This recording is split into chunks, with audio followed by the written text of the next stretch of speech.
população de Canaã dos Carajás denuncia as péssimas condições do prédio do Detran naquela cidade. Em Marabá, feirantes irregulares na folha 28 são realocados.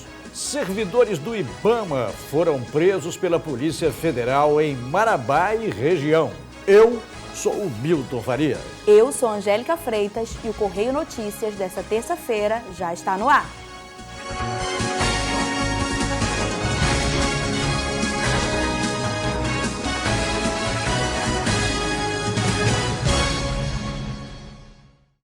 Boa noite. Nós já estamos no ar e trazemos mais informações sobre a operação da Polícia Federal que prendeu funcionários do IBAMA em 5 cidades do Sudeste paraense. Os servidores do órgão ambiental são suspeitos de repassar informações para madeireiras e outras pessoas fiscalizadas pela autarquia federal, em troca de vantagens indevidas e até mesmo de dinheiro em espécie. Na manhã desta terça-feira, foi deflagrada pela Polícia Federal a Operação Concisor, com apoio de informações do Instituto Brasileiro do Meio Ambiente, o IBAMA. O objetivo da operação era encontrar os culpados por prejudicarem fiscalizações em madeireiras irregulares da região. Dos 4 mandados de prisão, 3 foram cumpridos, sendo que um madeireiro ainda está foragido. 5 buscas e apreensões, 6 conduções coercitivas, além de ordens judiciais de afastamento de servidores da função pública em Marabá, Breu Branco, Canaã dos Carajás, Eldorado do Carajás e Paraupebas. Nós iniciamos essa investigação a partir de uma troca de informações vindas do próprio IBAMA, que servidores estariam recebendo ou exigindo vantagem devida ou em dinheiro em espécie para deixar de atuar nas fiscalizações que eram realizadas pelo órgão ambiental. Então, dessa forma, nós iniciamos um trabalho em conjunto, aonde na data de hoje foi deflagrada essa operação. Alguns servidores foram presos, além de madeireiros também, ou outras pessoas ligadas às atividades controladas pelo órgão ambiental. 6 pessoas foram ouvidas também, a fim de que contribuam com a investigação. E, se condenadas, elas vão pegar até 8 anos de prisão. Há, inclusive, dentre os presos, servidores do órgão ambiental. Eles são suspeitos de repassar informações para madeireiras e outras pessoas fiscalizadas pela autarquia federal em troca de vantagens indevidas ou dinheiro em espécie. Estava tendo uma exploração muito predatória e muito constante dessas madeireiras. E aí o que aconteceu é que a gente ia fazer as fiscalizações e nos deparava com algumas situações de que aquele empreendimento que estava sendo denunciado no IBAMA, ele não estava, naquele momento que a gente fiscalizava, não encontrava-se operando normalmente. E isso causou uma série de suspeitas de que alguma facilitação de informação saía do órgão até chegar a esses empreendimentos que iam ser fiscalizados. A partir dessa suspeita inicial, a gente começou a passar algumas informações para a Polícia Federal, lá com a gerente, e continuamos, intensificamos agora com a minha gestão, em que mostramos claramente que alguns empreendimentos que nós estamos fiscalizando, nós chegávamos até o local e não encontrávamos o crime ambiental sendo feito, com alguma facilitação de alguns fiscalizados que a gente estava fazendo. Então, a gente percebia que havia uma suspeita de que alguém do próprio órgão poderia estar passando essa informação privilegiada da ação de fiscalização do IBAMA. Se concluiu que havia um vazamento forte das operações do IBAMA aqui na região, causando prejuízo não só nessa exigência de uma vantagem econômica, mas um prejuízo fortíssimo para a atividade do órgão durante a sua execução fiscalizatória, onde muitas vezes se chegava à madeireira, estava tudo parado, enfim, e era frustrada essa fiscalização. Os mandados de buscas foram cumpridos em empresas suspeitas de pagar essas propinas. Ao todo, 60 policiais federais participaram do cumprimento das ordens judiciais. Dentre os crimes que os suspeitos irão responder estão corrupção passiva, ativa e consusão. Caso condenados, a pena é de até 8 anos de reclusão, além de multa. Em Canaã dos Carajás, a população denuncia a falta de estrutura do prédio do Detran naquela cidade. Nossa equipe de reportagens esteve no local e as imagens não são nada animadoras. Instalado em uma casa com estrutura residencial, o Departamento Estadual de Trânsito do Pará, em Canaã dos Carajás, vem sendo alvo de muitas reclamações. Além da demora no atendimento, a população denuncia a falta de estrutura dentro do prédio. As cadeiras estão quebradas, a fechadura também está quebrada, o banheiro também não encontra o banheiro para usar, que também não vê. O atendimento também, né? Precisa melhorar também. Tá ruim? Um pouco ruim. Este taxista está precisando regularizar a documentação do carro. Já tentou várias vezes finalizar o procedimento, mas até agora, nada. A espera já passa de uma semana. O trabalho fica comprometido. Segundo ele, o sistema que opera as análises de informações dos veículos está fora do ar. Haja insatisfação. Isso aí é igual eu estou dizendo, sabe? Eu acho que a melhora está dependendo do órgão público, né? Que não dá assistência direito, né? Elber chegou para ser atendido e achou que ia ter uma boa impressão do local. No início da entrevista, uma resposta.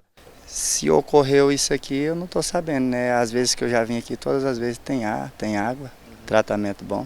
Na volta, a decepção. Surpresa nada agradável. Verdadeira ilusão. Estou retornando, mas lá está sem ar, está desagradável a situação mesmo ali. Tem água, está tudo certo? Eu só não verifiquei a água, né? Mas o ar não está funcionando, não. Está meio quente mesmo lá dentro. O povo está reclamando? Não estão se sentindo bem lá dentro, não. Tá meio desagradável. O jornalismo da TV Correio acompanhou de perto o drama de funcionários e pessoas que buscam atendimento no departamento. Para constatar as denúncias feitas à nossa equipe de reportagem, as lentes da nossa câmera acabaram flagrando um verdadeiro descaso com o dinheiro público.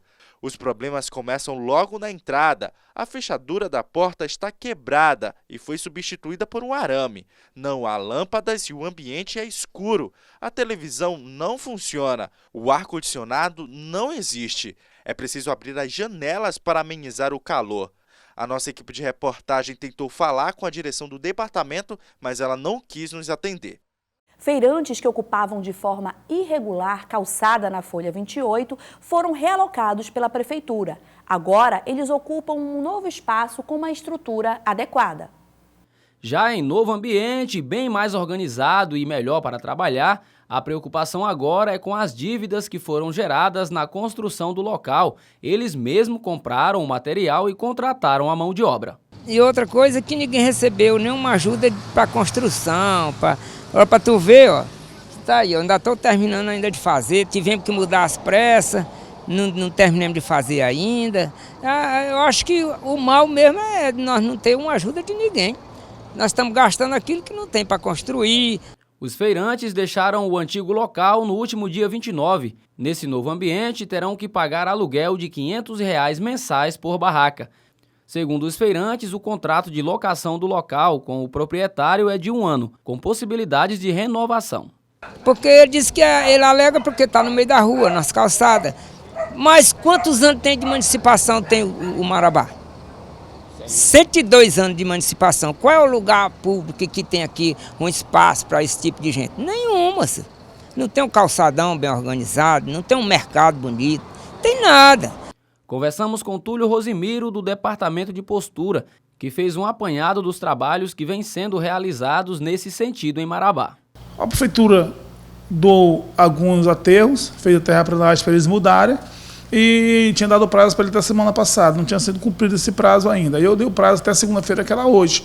Se não tirasse, a Prefeitura ia retirar. Porque já era uma recomendação do Ministério Público. O Ministério Público está nos exigindo muito do Código de Postura, que nós cumpra o código da forma correta.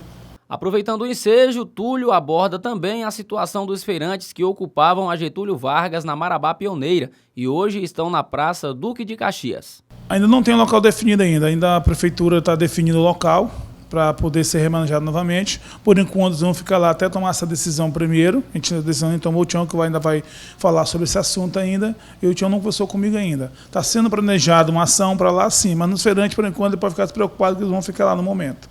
Outros pontos esclarecidos foram sobre placas de outdoor e funcionamento de bares e casas noturnas em Marabá. Está proibido qualquer tipo de placa ser instalada em Marabá. A multa chega de 50 UFM a 500 UFM, quer dizer, é R$1.000 a R$5.000. Então não instale, empresas que te instalam em Marabá, não instale sem a nossa autorização, que nós vamos retirar e o prejuízo vai ser maior. Tá? Em relação também aos bares em Marabá, existe uma lei no Código de Postura que bar tem que fechar meia-noite em ponto. Começar a fechar 11h30 e fechar meia-noite. Isso é uma lei. Tem alguns bares que estão amanhecendo o dia com liminar.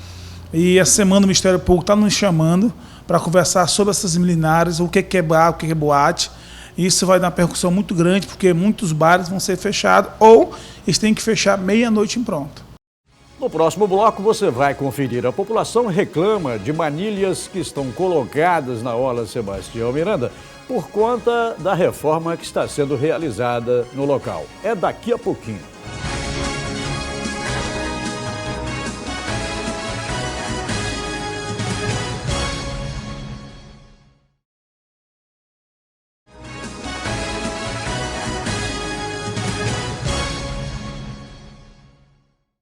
Agora vamos falar de um assunto recorrente em Marabá, a falta de água.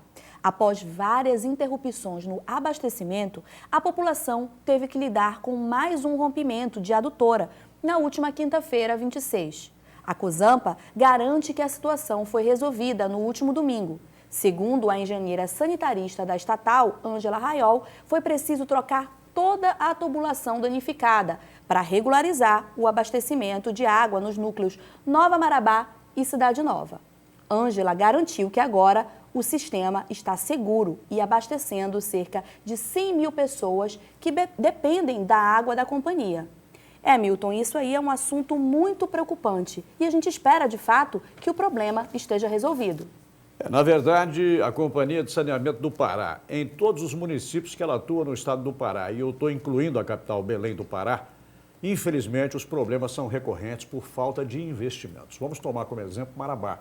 Marabá você tem cerca de 100 mil pessoas atendidas em cerca de 25 mil ligações. Mas é preciso levar em consideração que a cidade cresce num volume de crescimento muito grande e aproxima-se dos 300 mil habitantes. Então é preciso investimento, é preciso que haja expansão na canalização de abastecimento, investimentos também na captação, na distribuição, e é isso que a sociedade espera. Porque, na verdade, as faltas têm sido recorrentes e mesmo a direção da Cozampa garantindo que o problema está totalmente sanado, mesmo assim, a população ainda tem um certo medo de confiar naquilo que a Cozampa normalmente divulga. E também, Milton, a engenheira da Cozampa adiantou que esta não será a última obra realizada pela Cozampa em Marabá este ano. Outro assunto que mal começou e vem tirando o sossego de muita gente é a reforma na Orla Sebastião Miranda, na Velha Marabá. Quem passa diariamente pela orla tem se sentido bastante incomodado com a localização das manilhas, exatamente onde passa o maior número de pessoas. A Orla de Marabá está passando por uma revitalização, mas o que está chamando a atenção de algumas pessoas e já se tornou até alvo de reclamação foi a colocação dessas manilhas, que acabam tirando um bom espaço do pedestre.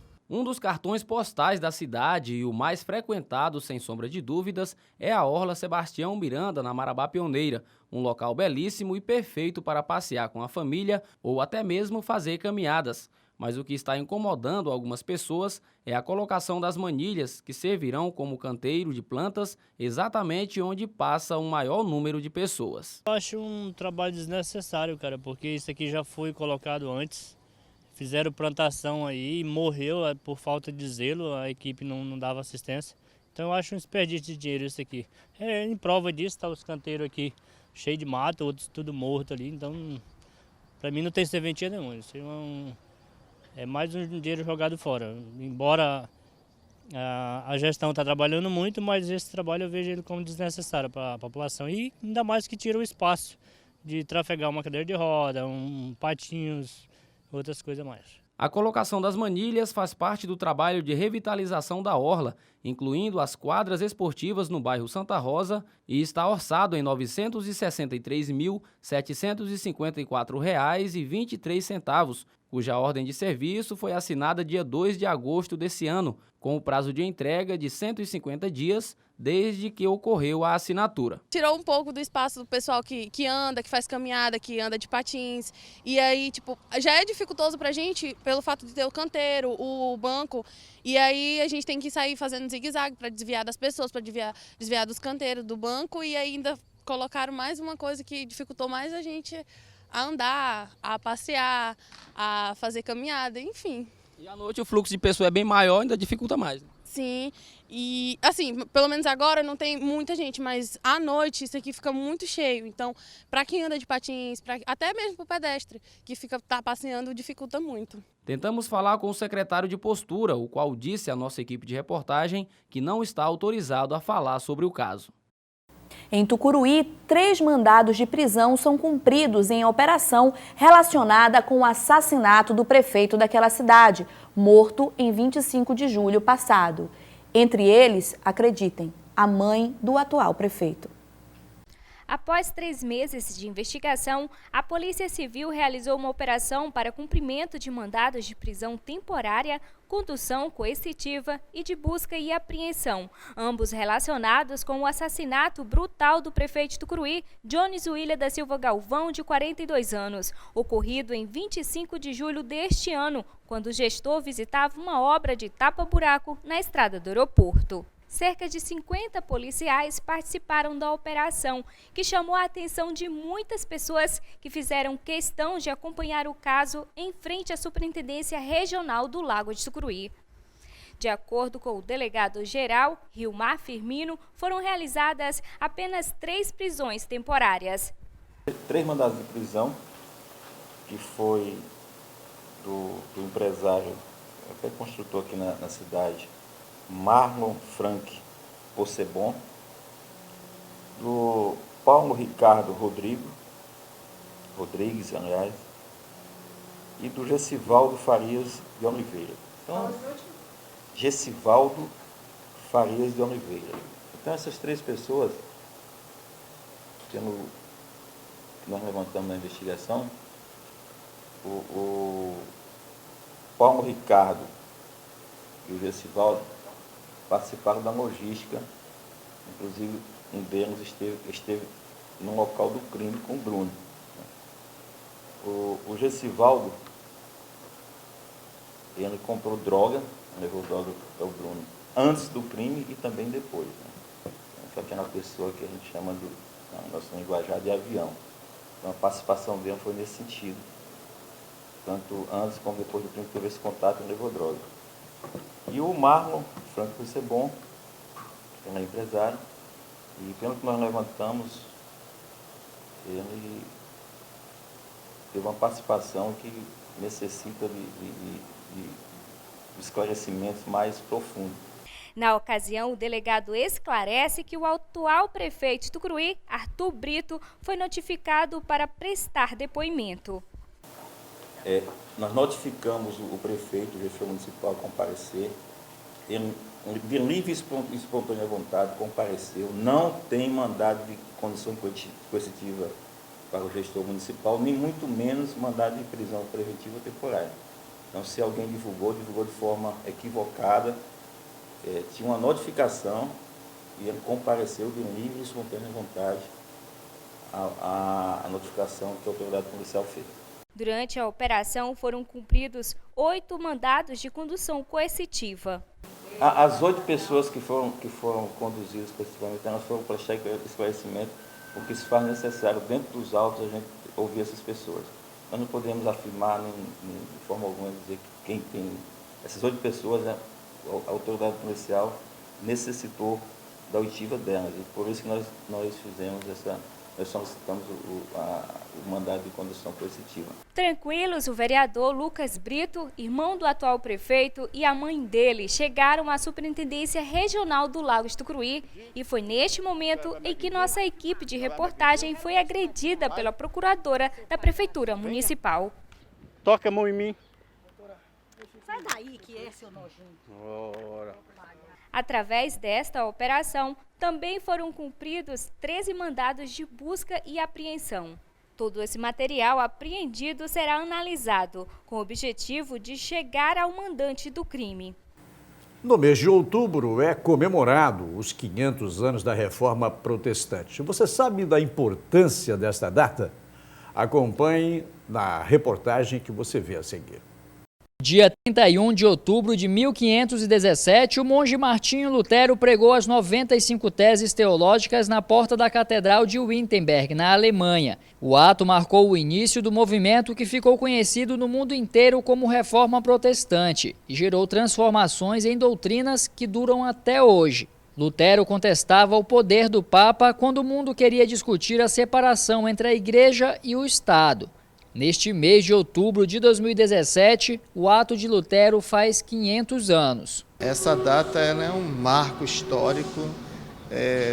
Falando em termos de comparação, a gente compara essa data com outras, como, por exemplo, a libertação de escravos, o momento do iluminismo, né? Então, para nós cristãos, essa data é uma mudança, né? Uma mudança de paradigmas. Era uma igreja que vivia em um contexto em que não se tinha liberdade de expressão, não se tinha liberdade no campo das artes, da ciência, de nada. E a Reforma Protestante ela vem modificar tudo isso, como também na questão cultural, né?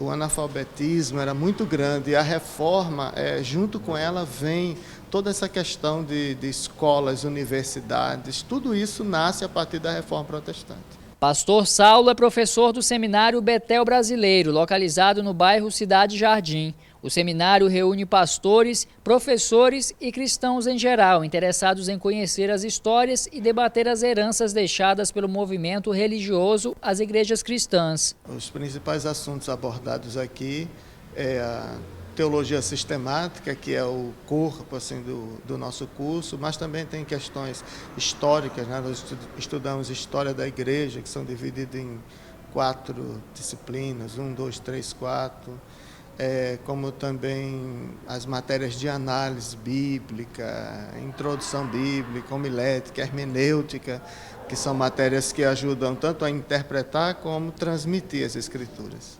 O seminário conta com 2 turmas. José Carlos é aluno do 3º ano. Para ele, a Reforma Protestante é um marco na história da humanidade. Dado a situação em que vivíamos na época que Lutero proclamou, organizou toda essa reforma, trazendo realmente algumas mudanças que eram de grande importância para o cristianismo, para a nossa vida cristã.